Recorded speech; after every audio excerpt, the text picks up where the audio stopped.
Dear students, अस्सलाम वालेकुम। पहले 3 लेक्चर में हमने इंट्रोडक्शन टू केमिस्ट्री या फंडामेंटल कंसेप्ट्स ऑफ केमिस्ट्री के मेन चीज़ें कवर की है, जिसमें सिंबल्स, वैलेंसी और एटॉमिक मासेस इंतहाई अहमियत के हामिल है। ये 3 चीज़ें आप लोगों को मुकम्मल याद होने चाहिए ताकि आगे केमिस्ट्री को समझने में आपको आसानी हो।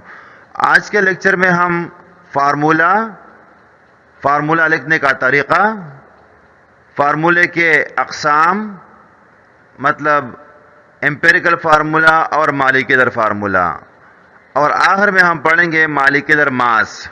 मॉलिक्यूलर मास मालूम करने का तरीक़ा भी हम इस लेक्चर में सीखेंगे। आज का lecture paper point of view से बहुत ज़्यादा अहमियत का हामिल है। आप लोगों ने ये सीखना भी है, समझना भी है।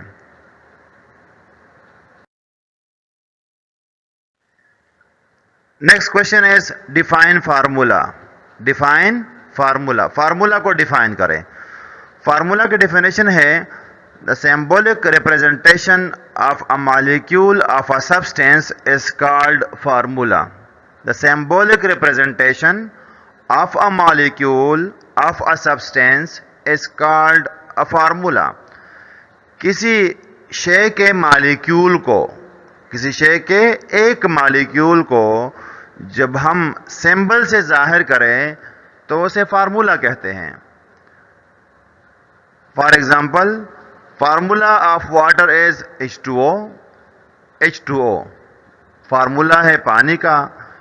इसी तरह formula of carbon dioxide is CO2। Carbon dioxide का फार्मूला है CO2। Formula of glucose is C6H12O6। Formula हमको क्या क्या इंफॉर्मेशन देता है? तो फार्मूला हमको मेनली 2 इंफॉर्मेशन देता है। नंबर 1 इंफॉर्मेशन देता है कि किसी शे में कौन कौन से एलिमेंट्स मौजूद है। मसलन formula of water is H2O, तो ये हमको बताता है कि पानी के एक मॉलिक्यूल में मौजूद है हाइड्रोजन और ऑक्सीजन। पानी में कौन कौन से एलिमेंट मौजूद हैं? हाइड्रोजन मौजूद है और ऑक्सीजन मौजूद है। कार्बन डाइऑक्साइड में कौन कौन से एलिमेंट्स पाए जाते हैं? कार्बन और ऑक्सीजन, ये दोनों पाए जाते हैं। ग्लूकोज में कौन कौन से एलिमेंट्स पाए जाते हैं? कार्बन है, हाइड्रोजन है और ऑक्सीजन है। तो फार्मूला हमको बताता है, पहला इंफॉर्मेशन देता है कि कंपाउंड में कौन कौन से एलिमेंट्स मौजूद है। Number of elements and nature of elements in formula, ये दोनों हमको बताता है कितने एलिमेंट्स मौजूद है और कौन कौन से एलिमेंट्स मौजूद है। ये दोनों इंफॉर्मेशन हमको देता है फार्मूला। दूसरा इंफॉर्मेशन हमको देता है कि हर एलिमेंट के कितने एटम्स हैं। Number of atoms of each element in formula. Number of atoms of each element in formula, कि हर एलिमेंट के कितने कितने एटम्स है, ये भी हमको बताता है फार्मूला। मसलन हाइड्रोजन 2 मौजूद है पानी में, पानी का फार्मूला है H2O, तो हाइड्रोजन एलिमेंट के 2 एटम्स है, ऑक्सीजन का 1 एटम है। Formula for carbon dioxide is CO2, carbon का 1 एटम मौजूद है और ऑक्सीजन के 2 एटम्स मौजूद है फार्मूले में। तो ये हमको कौन बताता है? फार्मूला बताता है कि कौन कौन से एलिमेंट्स है और हर एलिमेंट के कितने कितने एटम्स हैं। जिस तरह ग्लूकोज का फार्मूला है C6H12O6। ग्लूकोज में 3 किस्म के एलिमेंट्स है, कार्बन है, हाइड्रोजन है और ऑक्सीजन है। अब हर एक के कितने कितने एटम्स है? कार्बन के 6 एटम्स है, हाइड्रोजन के 12 एटम्स है और ऑक्सीजन के भी 6 एटम्स है। तो ये इंफॉर्मेशन हमको देता है फार्मूला।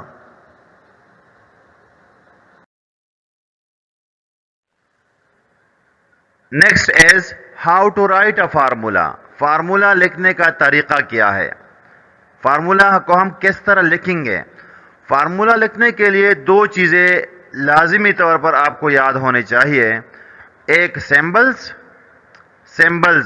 और एक वैलेंसी। सैम्बल्स और वैलेंसी अगर आपको याद नहीं है तो आप फार्मूला नहीं लिख सकते। तो सिंबल और वैलेंसी आपको दोनों याद होने चाहिए। तरीका क्या है? Right the symbol of both ions और रेडिकल्स। पहले आपने लिखना है सिंबल्स। फार्मूले के दो पार्ट्स होते हैं, एक कैटायन होता है और एक एनायन होता है। फार्मूले के दो पार्ट्स होते हैं, एक कैटायन और एक एनायन। तो आपने सिंबल लिखने हैं सबसे पहले, सिंबल सबसे पहले लिखने हैं।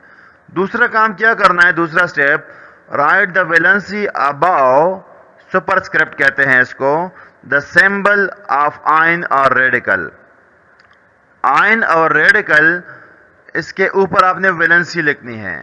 क्या लिखनी है? वैलेंसी लिखनी है ऊपर, मतलब सुपरस्क्रिप्ट के फॉर्म में वैलेंसी लिखनी है। राइट? पहले सिंबल लिख लिया, दोनों सिंबल लिख लिए, कैटायन के और एनायन के, और फिर आपने लिख लिया उसकी वैलेंसी उसके ऊपर। अब क्या करना है? If the valency is equal but opposite will be cancelled.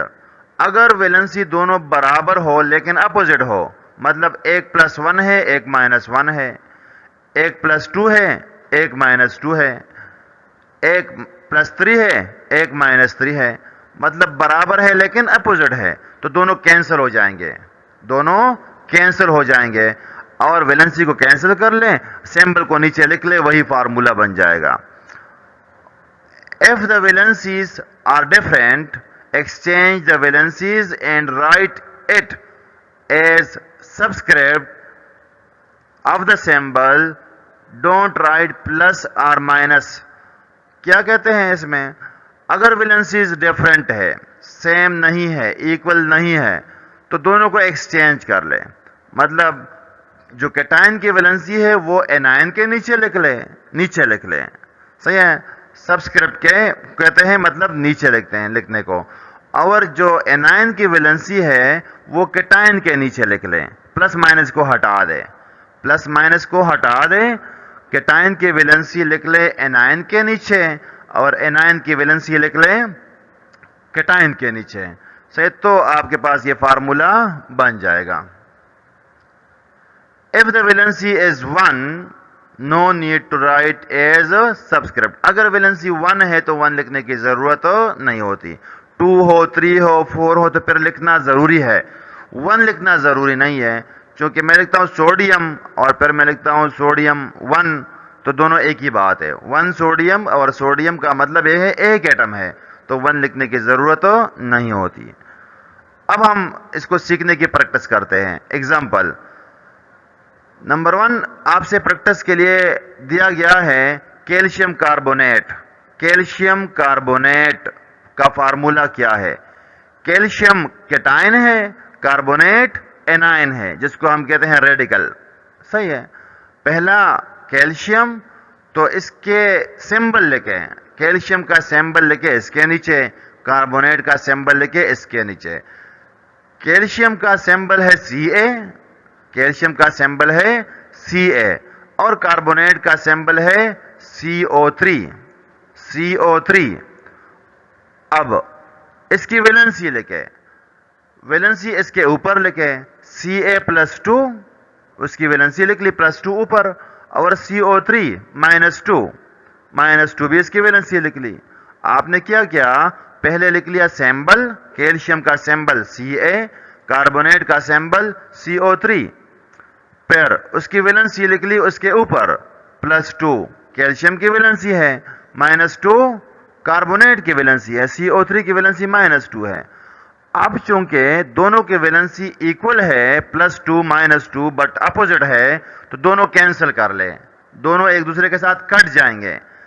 सही है? तो आपका फार्मूला बन जाएगा CaCO3, CaCO3, +2 -2 एक दूसरे के साथ कट गया और फार्मूला बच गया CaCO3। अगर दोनों की वैलेंसी इक्वल हो, सेम हो, बट अपोजिट हो, तो दोनों कट जाती है और आपके पास जो सिंबल्स है वो नीचे लिख लें, वही आपका फार्मूला होगा।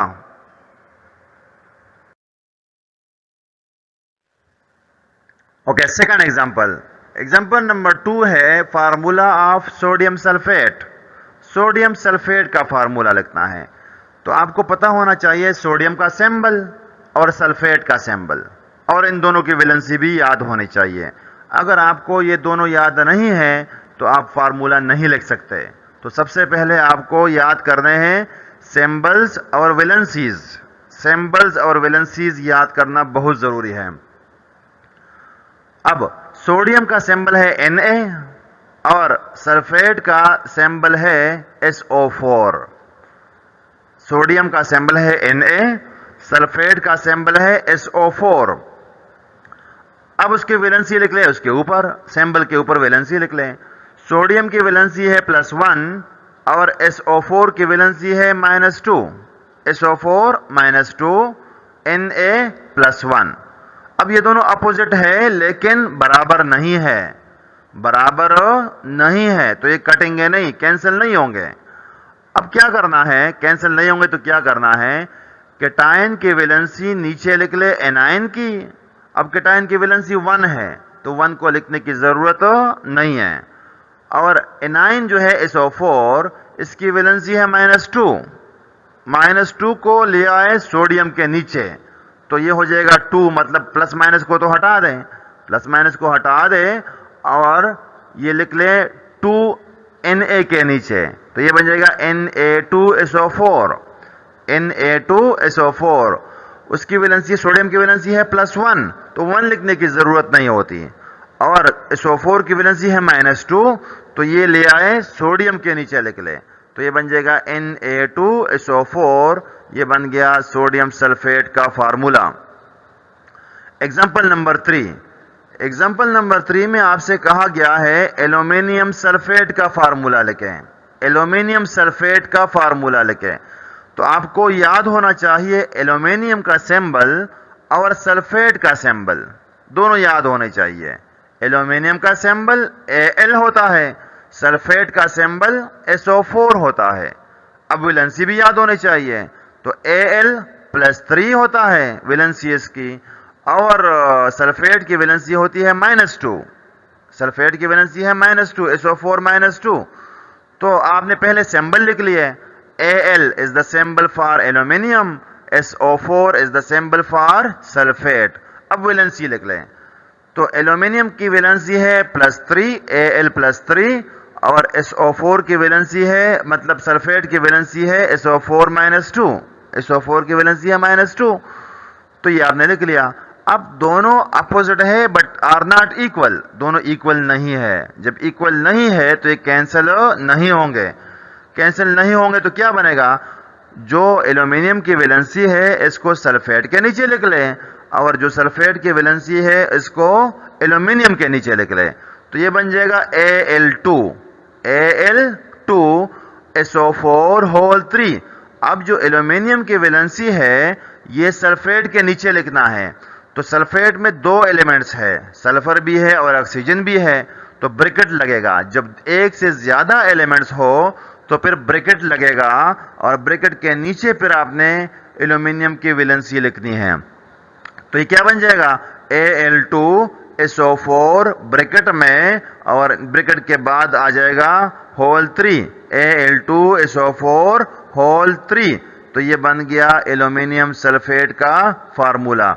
याद रखें, जब वैलेंसी इक्वल नहीं हो तो फिर दोनों एक्सचेंज हो जाएगी। सही है, जो प्लस वाली वैलेंसी है वो माइनस वाले के नीचे लिख लें, जो माइनस की वैलेंसी है माइनस वाली वो प्लस वाले के नीचे लिख ले, प्लस माइनस को हटा दे, तो इसी तरह फार्मूला आपके पास बन जाएगा। Right formulas of this compound, ये आप लोग का है होमवर्क, आप लोग का है होमवर्क। इनके फार्मूलाज लिखने हैं, ये होमवर्क है, ये करके दिखाना है आपने कि आपको फार्मूला सीखना आ गया या नहीं। क्या याद होना चाहिए आपको, आपको सिंबल्स और वैलेंसीज याद होने चाहिए। अगर आपको सिंबल्स और वैलेंसी याद है तो ये फार्मूले आप लिख सकते हैं। पहला दिया हुआ है पोटाशियम परमैंगनेट, पोटाशियम परमैंगनेट। दूसरा दिया हुआ है सोडियम ऑक्जेलेट, सोडियम ऑक्जेलेट। तीसरा दिया हुआ है calcium chromate, calcium chromate. Fourth one is sodium hydroxide. Fifth is sodium bicarbonate. Sixth is sodium dichromate. Seven is magnesium nitrate. 8 is calcium carbonate. 9th is ammonium hydroxide. 10 is zinc nitrate. 11 is ferric nitrate. 12 is ferrous sulfate. 13 is cuprous chloride. 14 is barium sulfate.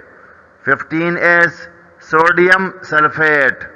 16 is aluminum nitrate. 17 is potassium chlorate. 18 is aluminum chloride. 19 is beryllium acetate. 20 is lithium carbonate. ये 20 compounds है, इनके नाम दिए गए हैं, आपने इनके फार्मूले लिखने हैं। फार्मूलों के लिए लाजिमी है कि आपको याद हो सिंबल्स और valency.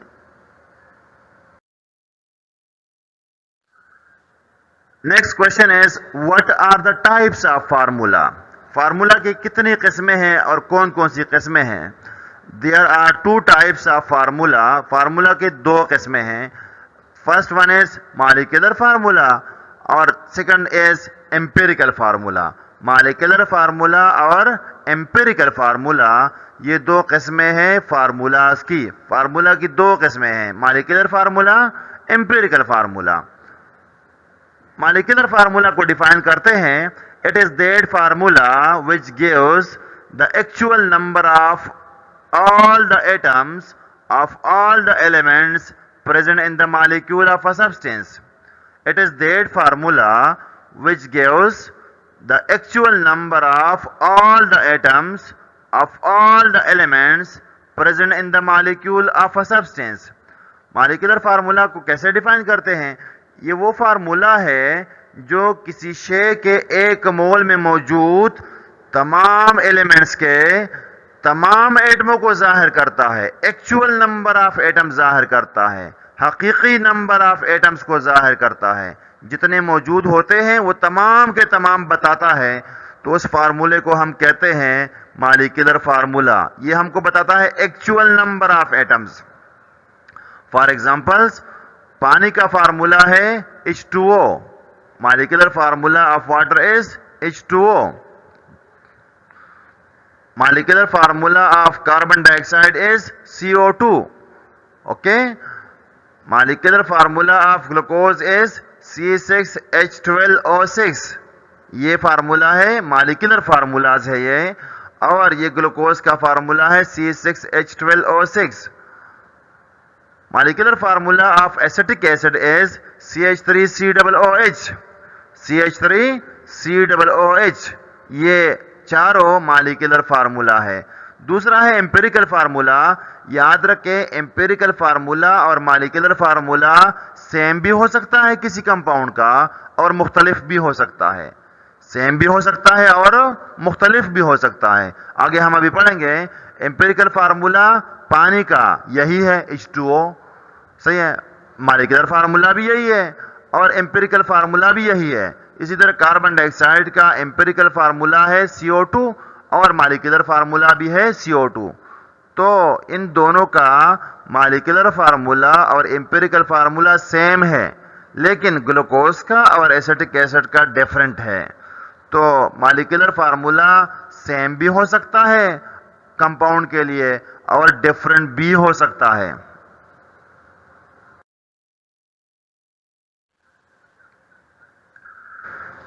Next is empirical formula. Formula की दूसरी किस्म है एम्पिरिकल फार्मूला। इसको हम उर्दू में कहते हैं सादा तरीन फार्मूला। सादा तरीन फार्मूला, सही है। ये क्या है? एम्पिरिकल फार्मूला को सादा तरीन फार्मूला भी कहते हैं। इसको डिफाइन करते हैं, it is that formula which gives the simplest ratio. क्या होता है? Simplest ratio between all the atoms of all the elements present in the molecule of a substance. दोबारा सुने. It is that formula which gives the simplest ratio between all the atoms of all the elements present in the molecule of a substance. ये वो formula है जो किसी शे में मौजूद तमाम एलिमेंट्स के एटमों के दरमियान सिंपलेस्ट रेशो देता है. सिंपलेस्ट रेशो देता है हमको. मॉलिक्यूलर फार्मूला देता है एक्चुअल नंबर ऑफ एटम्स और empirical formula actual number of atoms नहीं देता. ये simplest ratio between the atoms देता है. For example, empirical formula of water is H2O. Molecular formula भी H2O है चूंकि सिंपलेस्ट रेशो है. सही है. ऑक्सीजन कितने हैं? 1. और हाइड्रोजन कितने हैं? 2. 1 2 है और ऑक्सीजन 1 है. तो इसको मैं फर्दर डिवाइड नहीं कर सकता. कोई नंबर ढूंढे जो इसको डिवाइड करे, दोनों को डिवाइड कर ले, 2 और 1 को, तो डिवाइड नहीं कर सकता. तो इसीलिए ये सिंपलेस्ट पहले से है. तो ये एम्पिरिकल फार्मूला भी है और मॉलिक्यूलर फार्मूला भी है. एम्पिरिकल फार्मूला कैसे बनाएंगे? एम्पिरिकल फार्मूला ऐसे बनाएंगे कि आपने ऐसा नंबर ढूंढना है जो इसको डिवाइड कर ले. 2 और 1 को डिवाइड कर ले तो नहीं कर सकता. जब नहीं कर सकता तो ये एम्पिरिकल फार्मूला भी है और मॉलिक्यूलर फार्मूला भी है. कार्बन डाइऑक्साइड का भी इसी तरह है. कार्बन 1 है और ऑक्सीजन 2 है. तो 1 और 2 को फर्दर में डिवाइड नहीं कर सकता. लिहाजा ये एम्पिरिकल फार्मूला भी है और मॉलिक्यूलर फार्मूला भी है. Okay. Empirical formula of glucose is CH2O. CH2O. अब ये कैसे आया? फार्मूला है, एम्पिरिकल मॉलिक्यूलर फार्मूला है ग्लूकोज का C6H12O6. C6H12O6. तो आप ऐसा नंबर ढूंढे जो तीनों को डिवाइड कर सके. C6H12O6, 6, 12 और 6 को डिवाइड कर सके. पहले कर ले 2 से, पहले डिवाइड कर ले 2 से. 2 से डिवाइड कर लिया तो आगे आपके पास C3H6O3. फिर 3 से डिवाइड कर ले तो आ जाएगा C1H2O1. 1 1 लिखने की जरूरत नहीं है तो CH2O हो जाएगा. CH2O हो जाएगा. तो ये हो गया एम्पिरिकल फार्मूला ऑफ ग्लूकोज. इसी तरह empirical formula of acetic acid. Acetic acid का मॉलिक्यूलर फार्मूला पता होना चाहिए. वो है CH3COOH. CH3COOH. कार्बन कितने हैं? 2. हाइड्रोजन कितने हैं? 4. ऑक्सीजन कितने हैं? 2. CH3COOH. तो इसको सिंपलेस्ट बना दे, मतलब 2 से डिवाइड कर ले. 2 से डिवाइड कर लेंगे तो आपके पास बन जाएगा CH2O. तो ये बन गया empirical formula of acetic acid. तो एसिटिक एसिड और ग्लूकोज का एम्पिरिकल फार्मूला सेम होता है. एम्पिरिकल फार्मूला सेम होता है दोनों का. ये याद रखना है. MCQs के लिए आपसे ये पूछा जा सकता है.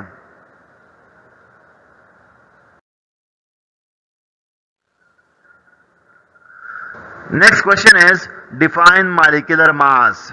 Define molecular mass. Molecular mass को डिफाइन करें. तो मॉलिक्यूलर मास को डिफाइन करते हैं the sum of the atomic masses of all the atoms of all the elements present in the molecule of a substance is called molecular mass.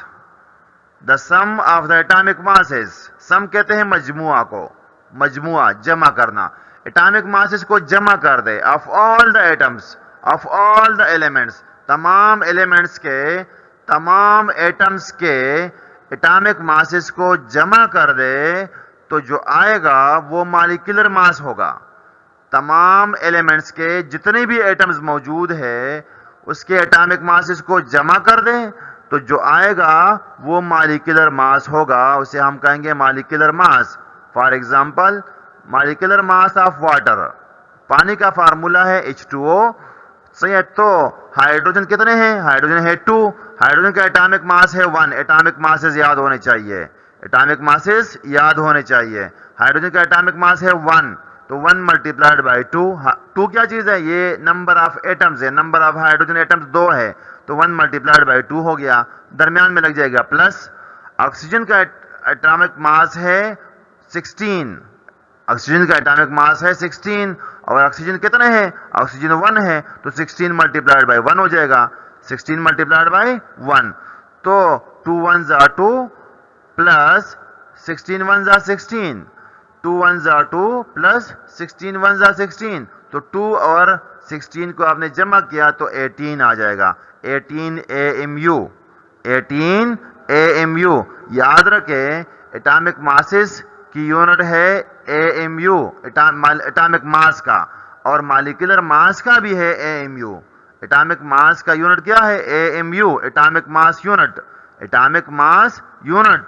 याद रखें AMU stands for atomic mass unit, और molecular mass का भी unit है AMU। तो पानी का molecular mass है 18 AMU, याद रखना है इसको।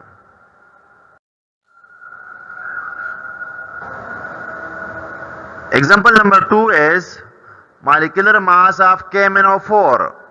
Molecular mass of KMnO4. Molecular mass निकालना है KMnO4 का, तो एटॉमिक मासेस याद होने चाहिए। पोटाशियम K, कितने पोटाशियम है, एक पोटाशियम है, तो 1 multiplied by 39, 39 is the atomic mass of potassium, plus 1 multiplied by 55। Manganese कितने हैं, मैंगनीज है 50, मैंगनीज का एटॉमिक मास होता है 55। कितने मैंगनीज है, एक मैंगनीज एटम दिया हुआ है KMn, सही है, तो 1 multiplied by 55 plus 4 multiplied by 16। Oxygen atoms कितने हैं, 4 है, मल्टीप्लाइड बाय 16 हो गया, 16 is the atomic mass of oxygen. तो मल्टीप्लाइड कर ले, 39 1 जा 39 प्लस 55 1 जा 55 प्लस 16 4 जा 64, तो इन तीनों को जमा कर ले तो आपके पास आ जाएगा 158 AMU। 158 AMU is the molecular mass of KMnO4। दूसरा दिया हुआ है molecular mass of NaHCO3।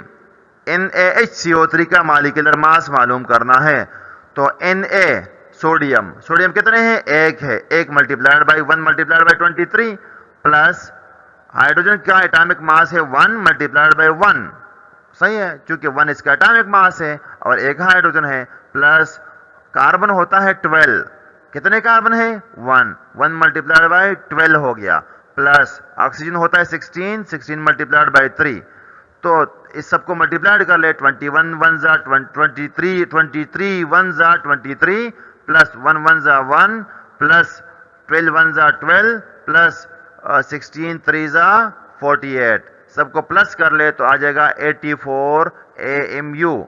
AMU stands for atomic mass unit, 84 आ गया। इसी तरह कैल्शियम कार्बोनेट तीसरा दिया हुआ है molecular mass of CaCO3। CaCO3, Ca होता है 40, कार्बन होता है 12 और ऑक्सीजन होता है 16, तो 1 मल्टीप्लाइड बाई 40 हो गया क्योंकि कैल्शियम 1 है, प्लस 1 मल्टीप्लाइड बाई 12 हो गया, कार्बन भी 1 मौजूद है, एक एटम है, सही, और ऑक्सीजन कितने एटम्स है, 3 एटम्स है, तो 3 मल्टीप्लाइड बाई 16 हो गया। तो अब आ गया आपके पास 41 जा 40 प्लस 12 1 जा 12 प्लस 16 3 जा 48, तीनों को प्लस कर ले तो आ जाएगा 100 AMU is the molecular mass of calcium carbonate. आखिरी है molecular mass of HNO3। H कितने हैं, एक है, हाइड्रोजन का एटॉमिक मास कितना है, एक है, तो 1 मल्टीप्लाइड बाई 1 हो गया, प्लस नाइट्रोजन कितने हैं, एक है, मल्टीप्लाइड बाई 14, 14 से मल्टीप्लाइड किया, plus 3 multiplied by 16, oxygen atoms है 3 मल्टीप्लाइड बाई 16 हो गया, तो आपस में मल्टीप्लाइड कर ले, 1 1 जा 1 प्लस 14 1 जा 14 प्लस 16 3 जा 48, तो तीनों को प्लस कर ले, आपके पास आ जाएगा 63 AMU is the atomic mass of nitric acid, HNO3 nitric acid. नाम याद रखे KMnO4, इसका नाम है potassium permanganate, potassium permanganate. Okay, molecular mass of NaHCO3, इसका नाम है सोडियम बाइकार्बोनेट, सोडियम बाइकार्बोनेट। तीसरा है molecular mass of CaCO3, calcium carbonate, calcium carbonate. और आखिरी है molecular mass of HNO3। HNO3 का नाम है नाइट्रिक एसिड। Nitric acid.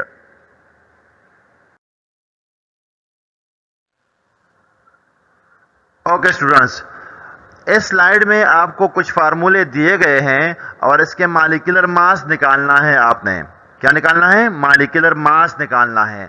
तो पहला सॉल्व करके दिया गया है, पहला सॉल्व करके दिया गया है और बाकी के मॉलिक्यूलर मास आपने मालूम करने हैं।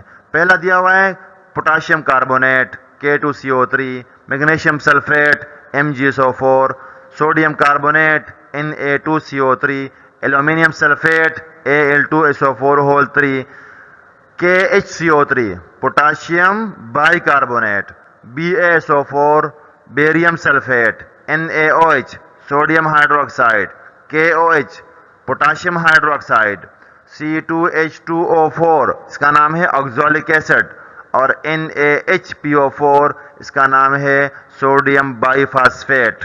सोडियम बाइफास्फेट। तो इनके मॉलिक्यूलर मास आपने निकालने हैं।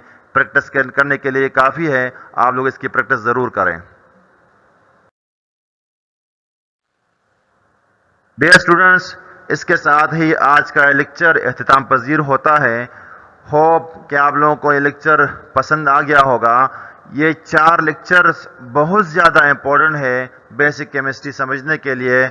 आप लोग इसकी खूब प्रैक्टिस कर लें। ख़ासकर आपको पता होना चाहिए, याद होना चाहिए, सैम्बल्स, वैलेंसीज, एटॉमिक मासेस और मॉलिक्यूलर मास निकालना।